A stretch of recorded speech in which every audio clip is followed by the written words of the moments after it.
તમિલનાડુમાં દિલ્હી પોલીસનો surgical strike, Pakistani આતંકવાદી જૂથોના 6 સમર્થકો ઝડપાયા, મોટા કાવતરાનો પર્દાફાશ, ભારતની આંતરિક સુરક્ષાને સુરક્ષિત રાખવા માટે દિલ્હી પોલીસની સ્પેશિયલ ટીમે એક સીમાચિહ્ન સફળતા મેળવી છે.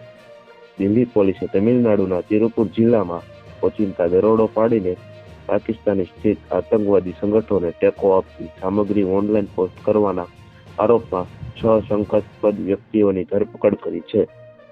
આ કાર્યવાહીને રાષ્ટ્રીય સુરક્ષા દ્રષ્ટિકોણ અંતર્ગત ગંભીર માનવામાં આવી રહી છે. ઓપરેશન તિરુપુર કેવી રીતે પકડાયા શંકાસ્પદો?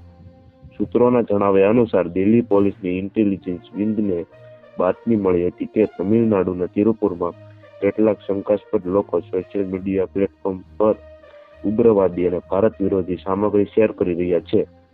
આ સામગ્રી પાકિસ્તાન સ્થિત પ્રતિબિંબ આતંકવાદી સંગઠનોના પ્રોપેગન્ડા સાથે મળતી આવતી હતી. બાતમીના આધારે દિલ્હી પોલીસની ક્યુ શાખાની ટીમ તિરુપુર પહોંચી હતી અને સ્થાનિક પોલીસની મદદથી વિવિધ સ્થળે દરોડા પાડ્યા હતા.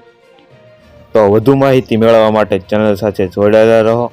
વિડીયો પસંદ આવે તો લાઈક કરી દેજો. ચેનલમાં નવા છો તો સબસ્ક્રાઈબ કરી દેજો.